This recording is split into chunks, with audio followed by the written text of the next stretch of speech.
Hello students, आज हम बात करने वाले हैं वाटर क्वालिटी मैनेजमेंट की। ये जो लेक्चर है ये सेकंड लेक्चर है। फर्स्ट लेक्चर मैंने ऑलरेडी अपलोड कर रखा है वाटर क्वालिटी के नाम से। ये सेकंड पार्ट है उस लेक्चर का। ओके, तो आज हम शुरुआत करते हैं क्लासरूम के हिसाब से। मैंने सारी चीज़ें क्लासरूम के बोर्ड पे लिख दी हैं और अब हम इसे एक एक करके डील करेंगे। इस पूरे चैप्टर में हम वाटर क्वालिटी मैनेजमेंट के बारे में देखेंगे कि कैसे हम वाटर क्वालिटी को मैनेज करते हैं। पहले लेक्चर में हमने सप्लाई देखा था और फैक्टर्स ऑफ इम्प्योरिटी देखे थे। जब ये चीज़ें हमें समझ में आ गई, अब हम देखने वाले हैं कि उस वाटर क्वालिटी का मैनेजमेंट कैसे करेंगे। तो चलिए शुरुआत करते हैं। बेसिक डेफिनेशन से शुरुआत करते हैं कि वाटर क्वालिटी का डेफिनेशन होता क्या है। Central pollution control board CPCB, इसने वाटर क्वालिटी की डेफिनेशन दी है। It is defined as those physical, chemical and biological characteristics of water by which a user evaluates. तो यहां पे वर्ड आता है user evaluates the acceptability of water, कि उस पानी को एक्सेप्ट करना है या नहीं करना है। और ये कौन डिटरमाइन करता है? यूजर डिटरमाइन करता है। ओके, ये दो चीज समझ में आ गई आपको, acceptability of water and who does it? User does it. Water quality management deals with all these aspects of water quality including different users of water.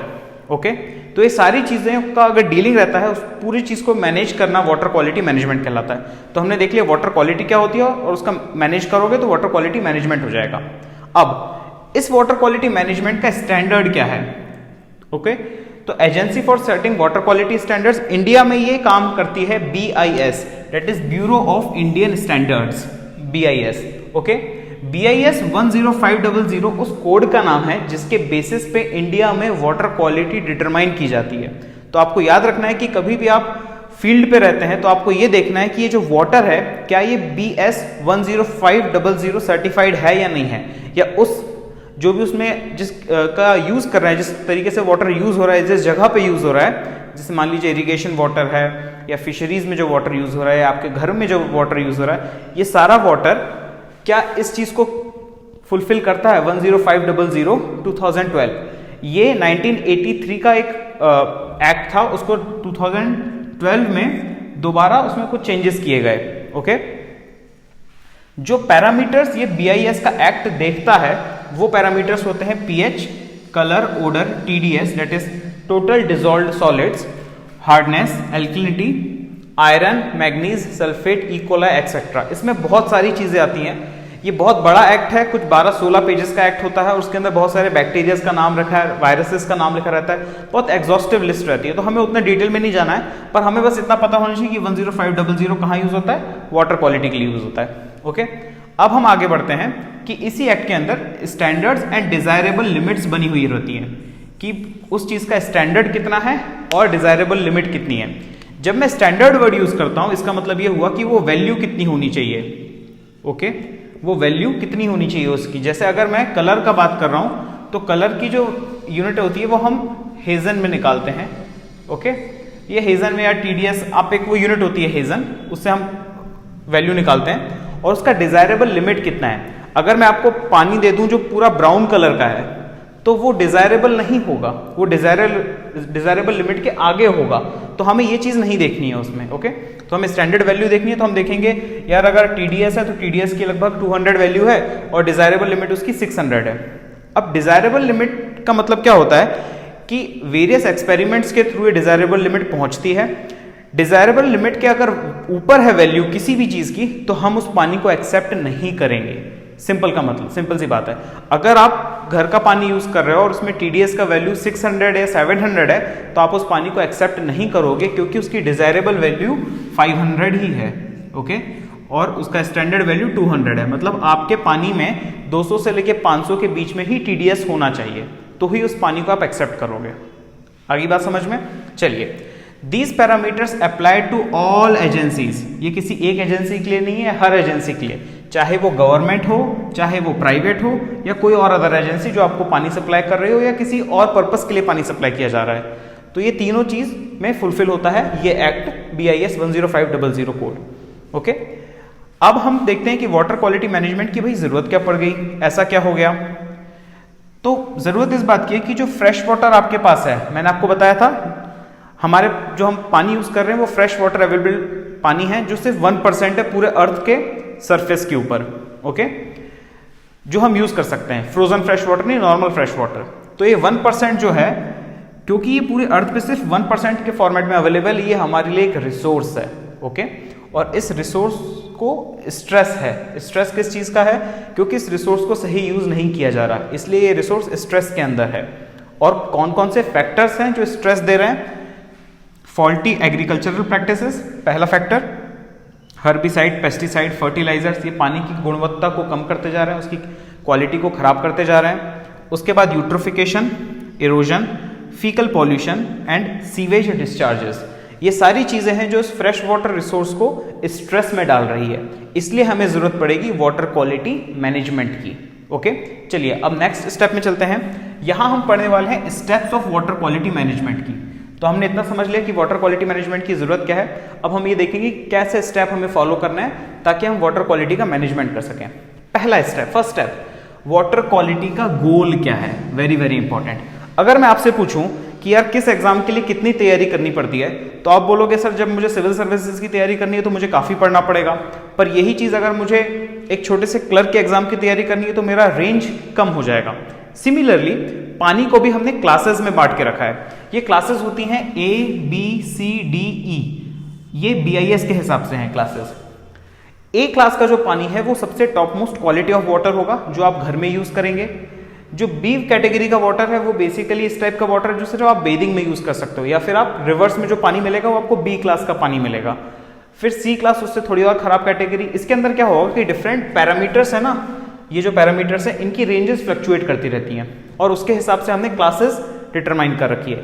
जो ई क्लास का वाटर है सबसे वर्स्ट काइंड ऑफ वाटर है और उसके uses बहुत कम होंगे। जो एग्रीकल्चर में आप पानी यूज करते हो वो डी क्लास में आता है।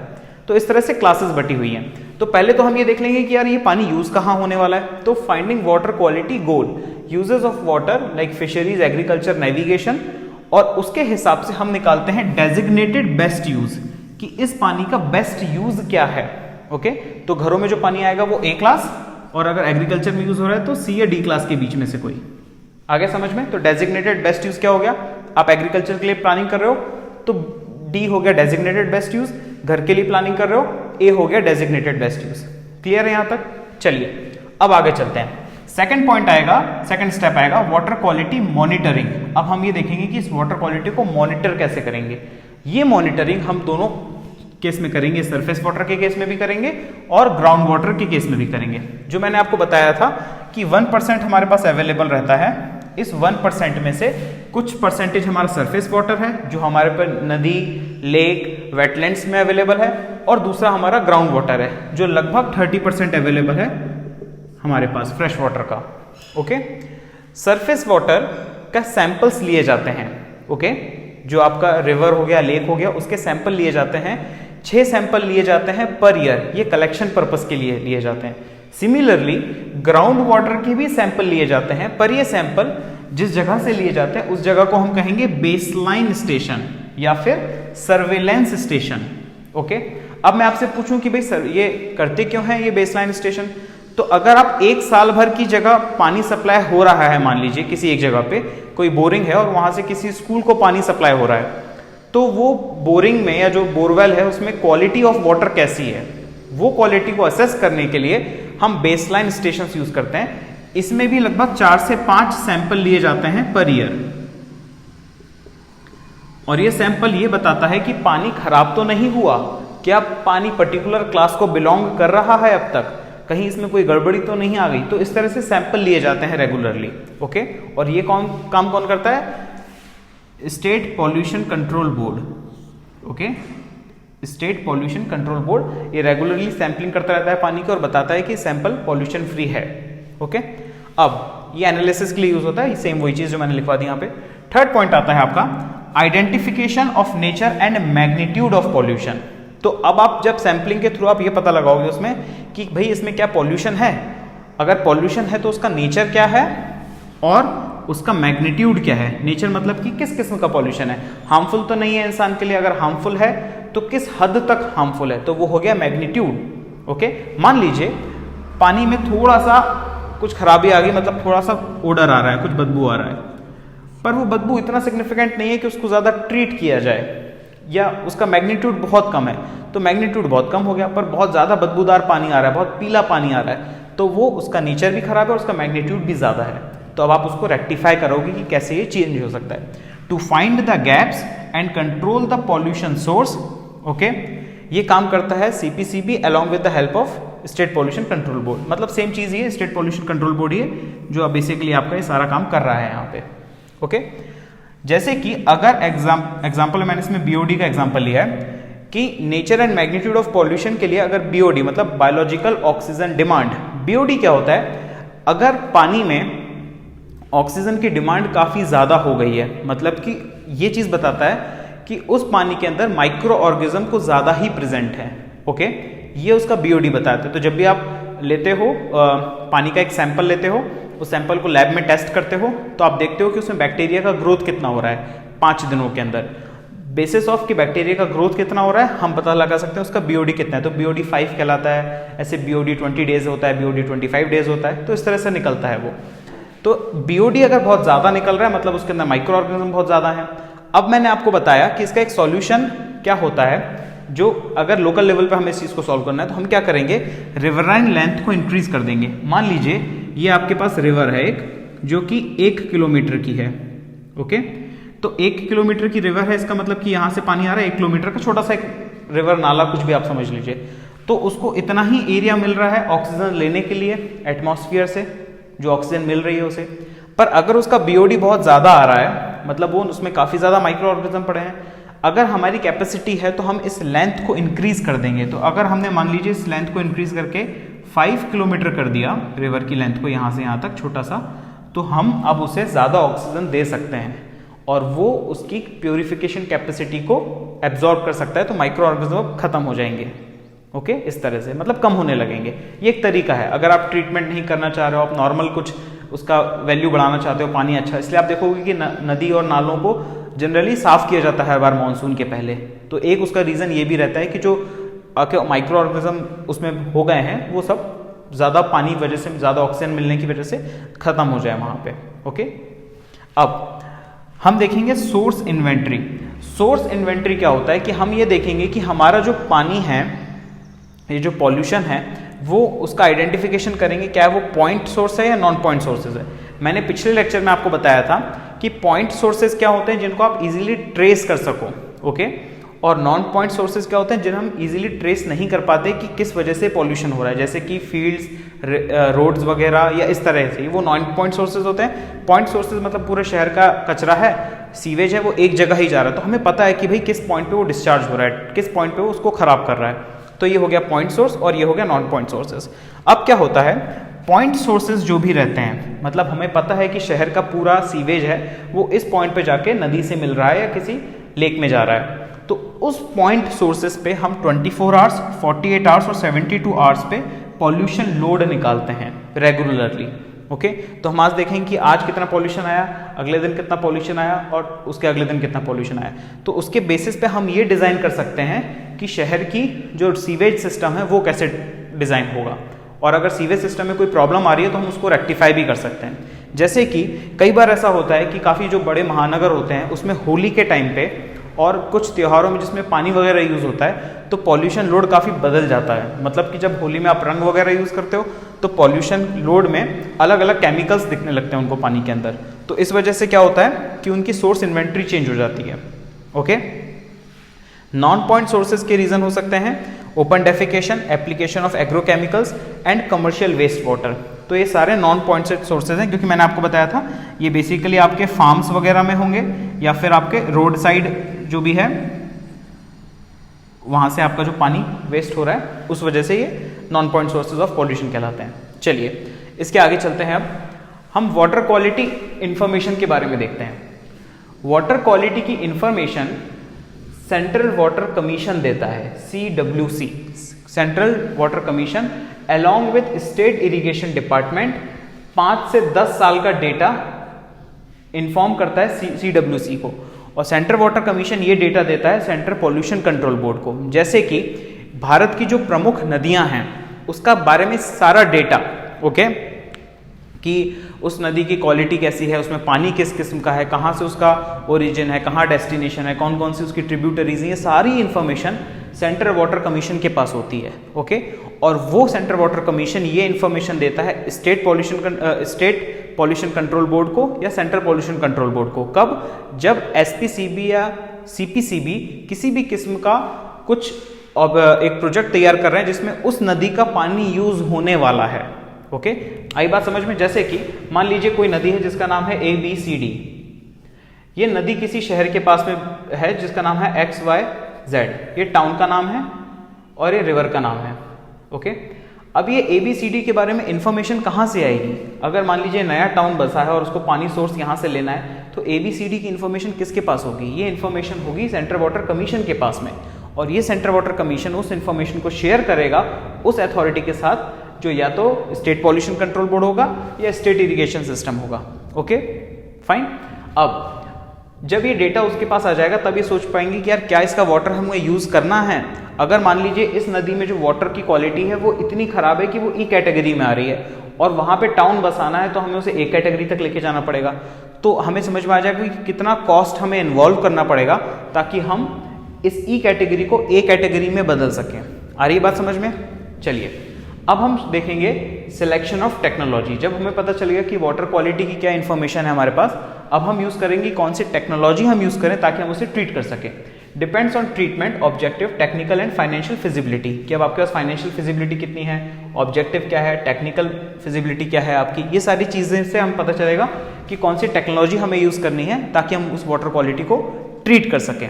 ओके, इसमें से हम नॉन मैकेनाइज्ड ट्रीटमेंट भी देख सकते हैं। नॉन मैकेनाइज्ड ट्रीटमेंट भी मतलब कि ऐसे ट्रीटमेंट जिसमें कोई मशीन वगैरह यूज नहीं हो रही है, जैसे कि उसके एग्जांपल होते हैं stabilization pond and construction of wetlands. Okay, ये टेक्निकल टर्म्स है, आप स्टेबलाइजेशन पॉन्ड डायरेक्टली याद रख सकते हैं। मान लीजिए ई कैटेगरी का पानी है इस नदी में, ABCD नदी में। अब ये ई कैटेगरी का पानी हमें यूज करना है या कन्वर्ट करना है ए कैटेगरी में, तो हम क्या करेंगे, इस गंदे पानी को एक स्टेबलाइजेशन पॉन्ड में डाल देंगे। तो स्टेबलाइजेशन पॉन्ड में वो चला जाएगा पानी, बड़ा सा एक पॉन्ड बना देंगे। अब उस पॉन्ड के अंदर कुछ हम माइक्रोफोरा या कुछ पेड़ वगैरह जो नेचुरली पानी को साफ करते हैं, कुछ कीड़े मकोड़े, फाइटोप्लैंक्टन्स वगैरह, ये सब हम छोड़ देंगे उसके अंदर। तो क्या होगा कि वाटर की जो क्वालिटी है वो ए में तो नहीं कन्वर्ट होगी, पर अगर हम सेकेंडरी या जो मैकेनाइज्ड जब हम पानी को ट्रीट करेंगे तो पानी ऑलरेडी नेचुरल प्रोसेस से थोड़ा बहुत तो साफ हो चुका होगा, तो हमारे थोड़े पैसे बच जाएंगे, फाइनेंशियली हम थोड़ा सिक्योर कर सकते हैं। तो non mechanised treatment act as secondary और tertiary treatment. Okay, sorry, it improves the secondary and tertiary treatment, it acts as the primary treatment, पर पानी की क्वालिटी को नेचुरली थोड़ा अच्छा कर देता है ताकि वो सेकेंडरी और टर्शियरी ट्रीटमेंट में हेल्प कर सके। ओके, इसमें हम एरिएटेड लगून्स यूज करते हैं, ऑक्सीडेशन पॉन्ड्स यूज करते हैं, ये बेसिकली सेकेंडरी ट्रीटमेंट है। और टर्शियरी ट्रीटमेंट होते हैं आपके प्रॉपर एनारोबिक रिएक्टर्स होते हैं, इस तरह के टर्शियरी ट्रीटमेंट होते हैं, मतलब सबसे हाईएस्ट क्लास के, जिसमें कि आप पानी को पूरे अच्छे से ठीक कर सकें। ऑन साइट ट्रीटमेंट यूज होता है तब जब आप किसी होटल में, बड़े से होटल में या हाउसिंग सोसाइटीज को जब पानी यूज करना पड़ता है, क्योंकि ये जो एस्टेब्लिशमेंट है ये काफी ज्यादा पानी यूज करते हैं, तो इसलिए इनको ऑन साइट अपने पानी को ट्रीट करने की परमिशन मिलती है। Okay, financing waste management. अगर वेस्ट मैनेजमेंट जो हम ये देख रहे हैं पूरा, इसकी फाइनेंस की बात आती है तो हम बिलीव करते हैं पॉल्यूटर पेज प्रिंसिपल्स पे, इसे हम PPP कहते हैं। ये पब्लिक प्राइवेट पार्टनरशिप वाला PPP नहीं है, दूसरा है। पॉल्यूटर पेज प्रिंसिपल का मतलब क्या है भाई, अगर आपने 1 किलो का कचरा फैलाया है तो वो 1 किलो का पैसा हम आपसे वसूल करेंगे। ओके, ये सिंपल सी बात है। सेम लॉजिक पे चलता है पानी का केस। अगर कोई होटल है जिसमें कि मान लीजिए एक दिन में 1000 या 10,000 लीटर पानी यूज होता है, और एक उसी के बाजू में एक घर है जिसमें एक दिन में सिर्फ 100 लीटर पानी यूज होता है, तो 100 लीटर वाले को अगर टैक्स देना है या पानी का बिल देना है तो वो 100 के हिसाब से देगा, अगर वो होटल वाला है तो 10,000 के हिसाब से देगा। तो यही चीज, और अगर सेम मान लीजिए वो पॉल्यूशन के लिए भी करता है, ये 100 लीटर को पॉल्यूट कर देता है या 10,000 को पॉल्यूट कर देता है, तो उसके हिसाब से उसका पे रहेगा। तो पॉल्यूटर पेज प्रिंसिपल, इस तरह से चलता है काम। ओके, और दूसरा होता है बेनिफिट टैक्स। अगर आप वाटर ट्रीट वाटर को घर में यूज़ कर रहे हो दोबारा, तो आपको कितना बेनिफिट होगा या कितना आपने कंट्रीब्यूट किया ताकि आपको उस चीज़ का बेनिफिट मिल सके। ये बेसिकली गवर्नमेंट के अलग अलग तरीके होते हैं जिसके बेसिस पे गवर्नमेंट आपको चार्ज करती है कि आपको कैसा वेस्ट फाइनेंस कैसे करना है वेस्ट मैनेजमेंट को। ओके, अब हम बात करेंगे pollution from industrial sources. Okay, ये वर्ड होता है corporate responsibility of environmental pollution, CREP। जैसे आपने कॉर्पोरेट सोशल रिस्पॉन्सिबिलिटीज पढ़ा था, इसी तरह कई कंपनियां ऐसी होती हैं जो अगर एनवायरनमेंट को काफ़ी ज़्यादा नुकसान पहुंचाती हैं तो वो CREP के तहत अपने उस एजेंसी को, गवर्नमेंट एजेंसी को पे करती हैं। जैसे कि आपने नाम सुना होगा पेपर इंडस्ट्री का या टैनरी इंडस्ट्री का। ये दो ऐसी इंडस्ट्रीज हैं जिसमें पानी बहुत ज़्यादा इस्तेमाल होता है और जो बाय प्रोडक्ट रहता है वो बहुत गंदा पानी होता है। पेपर वगैरह आप बोलते हो ना, गो पेपरलेस, क्यों बोलते हो? क्योंकि पानी ना, जो आपका पेपर वाला पानी होता है, मतलब पेपर को साफ करने के लिए बहुत ज़्यादा पानी का इस्तेमाल होता है और वो पानी खराब भी हो जाता है। इसी तरह टैनिंग, मतलब जो लेदर वर्क्स होता है, उसमें भी बहुत ज़्यादा पानी का इस्तेमाल होता है। उसको, जो आपका लेदर होता है, उसको बहुत बार साफ करना पड़ता है। और जो पानी खराब निकल गया उसको ट्रीट करना बहुत एक्सपेंसिव होता है, इसलिए वो CREP के अंदर आते हैं। मतलब ऐसी कंपनियां गवर्नमेंट को बहुत ज़्यादा पैसे देती हैं छोटा सा अमाउंट ऑफ वाटर को यूज़ करने के लिए, क्योंकि उनके वाटर को ट्रीट करने के लिए बहुत मेहनत लगती है। ओके, इसके लिए गवर्नमेंट कई बार ऐसा बोलती है कि अगर आपको पास पानी का कोई सोर्स है या अगर आप पानी को एमिट कर रहे हो अपने यहाँ से, एफ्लुएंट के फॉर्मेट में निकाल रहे हो, तो उसे अपने सोर्स पे ही कंट्रोल करने की कोशिश करो। अपने ही फैक्ट्री के अंदर एक एफ्लुएंट ट्रीटमेंट प्लांट जैसी कोई चीज़ लगा दो ताकि उसको हम ट्रीट कर सकें।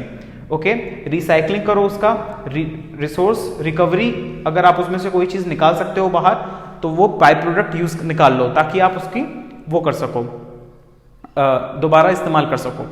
ZLD मतलब zero liquid discharge technology. Okay, मतलब कई बार ऐसा होता है कि जो आपका ये रहता है, कोई कंपनी रहती है, जो टैनरी इंडस्ट्री का नाम बता रहा हूँ मैं आपको, जैसे तो लेदर इंडस्ट्री में ना जो पानी बाहर निकलता है उसमें क्रोमियम एक काफ़ी अच्छा इंपॉर्टेंट एलिमेंट रहता है जिससे कि हम उस पानी को साफ कर सकते हैं। तो अगर आप क्रोमियम बहुत ज़्यादा यूज़ कर रहे हो और आपने पूरे पानी को साफ कर लिया, उस पूरे पानी का जो, अगर मान लीजिए उसमें सिर्फ सॉलिड्स थे तो सारे सॉलिड्स को बाहर निकाल दिया और जो डिस्चार्ज हुआ वो कुछ हुआ ही नहीं क्योंकि सारा सॉलिड आपने एब्जॉर्ब कर लिया एक तरह से। तो उस टेक्नोलॉजी को हम कहेंगे जीरो लिक्विड डिस्चार्ज, मतलब कोई लिक्विड तो डिस्चार्ज हुआ नहीं है, तो जीरो लिक्विड डिस्चार्ज टेक्नोलॉजीज, इसमें लगभग 95% तक आप चीज़ों को प्योर कर सकते हो और गवर्नमेंट पे लोड नहीं आएगा। ओके, इसका एक और एग्जांपल होता है स्पेंट वॉश। स्पेंट वॉश क्या होता है? ये चीज़ यूज़ होती है डिस्टिलरीज में, मतलब जब आप ड्रिंकिंग, जो ब्रूवरीज होती हैं जिसमें बियर वगैरह बनती है या अल्कोहल बेस्ड चीज़ें बनती हैं, उसे हम स्पेंट वॉश कहते हैं। उनको भी प्यूरिफाई करने के लिए काफ़ी वो लगता है। और ये जो स्पेंट वॉश रहता है इसको हम रिसोर्स रिकवरी के थ्रू या ZLD टेक्निक के थ्रू काफ़ी हद तक रिसाइकल या रीयूज़ कर सकते हैं। आपको सिर्फ इनका नाम याद रखना है और कुछ नहीं, ताकि आपका आंसर काफ़ी अच्छा बन सके। ओके, अगर पॉल्यूशन हो रहा है नॉन पॉइंट सोर्सेज से, तो पहले तो हमने देख लिया कि इंडस्ट्रियल सोर्सेज से, अब हम देख रहे हैं नॉन पॉइंट सोर्सेज से। तो मैंने आपको बताया था नॉन पॉइंट सोर्सेज में आपका open defecation, application of agrochemicals, commercial waste, ये फार्म्स या रोड से निकलता है, तो ये ट्रेस कर पाना थोड़ा मुश्किल होगा क्योंकि बहुत सारे फील्ड्स हैं, तो किस जगह से आपका नॉन पॉइंट सोर्स पॉल्यूशन हो रहा है, it is difficult to control. So this is one of the reasons हम नॉन पॉइंट सोर्सेज पे उतना ज़्यादा सक्सेसफुल नहीं हो पाते। ओके, तो हम इसको एक चीज़ से कॉन्स्टेंट ही मान लेते हैं जब हम वाटर को ट्रीट करने की बात करते हैं या वाटर क्वालिटी मैनेजमेंट की बात करते हैं। ओके, जो हमारे पास अदर ऑप्शंस बचते हैं वाटर क्वालिटी मैनेजमेंट के लिए, वो बचते हैं एनकरेजिंग ट्रेडिशनल प्रैक्टिसेस। ओके, ताकि आप ट्रेडिशनल वे में वाटर को रिवाइव कर सको। आपका रेन वाटर हार्वेस्टिंग हो रहा है। ओके, रिवाइव बावड़ीज, जो आपको एंशिएंट एग्रीकल्चर टैंक्स, ये एंशिएंट टैंक्स रहते थे वाटर के, उसको बावड़ीज कहते हैं, जो पाटन में एक बहुत फेमस बावड़ी है। ऐसी बहुत सारी जगहों पे बावड़ीज बनाते थे। हैदराबाद में बावड़ीज है, मध्य प्रदेश में छिंदवाड़ा के पास में देवगढ़ करके एक जगह है, वहाँ पे भी एक एंशिएंट बावड़ीज का रिवाइवल चल रहा है डिस्ट्रिक्ट एडमिनिस्ट्रेशन के द्वारा। तो ये सारी चीज़ों को रिवाइव करना ज़रूरी है ताकि उस एरिया के वाटर को दोबारा हम यूज़ कर सकें। कंसेप्ट ऑफ रिवर पेरेंट्स, ये उत्तराखंड हाई कोर्ट ने 2017 में गंगा और यमुना के पेरेंट्स डिक्लेयर कर दिए थे, चीफ सेक्रेटरी ऑफ वो सारे स्टेट्स जहाँ से गंगा और यमुना निकल रही है। ओके, और अगर उनको बेसिकली रिवर एंटिटीज घोषित कर दिया था, मतलब लिविंग एंटिटीज घोषित कर दिया गया था इन दोनों रिवर्स को कि ये जिंदा आदमी हैं और इनके भी अपने रूल्स हैं, लॉज हैं जो एक जिंदा आदमी पे लगेंगे। और इन लोगों को पेरेंट डिक्लेयर कर दिया था, 2-3-4 लोग थे, आप देख लेना, 2017 का ऑर्डर था उत्तराखंड हाईकोर्ट का। तो ये कंसेप्ट ऑफ रिवर पेरेंट्स कहाँ से आया था? ये न्यूजीलैंड से आया था कंसेप्ट। ओके, फिर कॉन्टूर टेरेसिंग है, ड्रिप इरिगेशन है, स्प्रिंकलर इरिगेशन है। आपको पता है लगभग 90% तक वाटर का हम बहुत सही इस्तेमाल कर सकते हैं ड्रिप और स्प्रिंकलर इरिगेशन के द्वारा। मल्चिंग का मतलब होता है कि आप, जिन लोगों को पता है इस चीज़ के बारे में, कि आप जो बेयर लैंड रहता है उस लैंड के ऊपर कुछ ऐसी चीज़ें डाल देते हो ताकि ट्रांसपिरेशन या इवेपोरेशन ना हो, जैसे कि पेपर या पॉलीथीन वगैरह। तो सिलेक्शन ऑफ क्रॉप्स वगैरह भी एक इंपॉर्टेंट एस्पेक्ट होता है कि आप वाटर को किस तरह से सही से मैनेज कर सको। अगर उस साल बारिश कम है तो ऐसी क्रॉप्स उगाई जाएं जिसमें पानी कम लगता है, जैसे कि बाजरा, ज्वार, मिलेट्स वगैरह का इस्तेमाल किया जाए। तो ये सब टॉपिक थे आपके वाटर क्वालिटी मैनेजमेंट को लेके। ये सारा चीज़ें मैंने आज कवर किया है। अगला लेक्चर जो हमारा होगा वो इसका जो नेक्स्ट पार्ट है वो हम देखेंगे ज्योग्राफी में। तब तक के लिए signing off from Nitish academy, मैं हूँ अनक जैन। पढ़ते रहिए, मेहनत करते रहिए, हम आपके साथ हैं, आपकी हेल्प करने को तैयार हैं।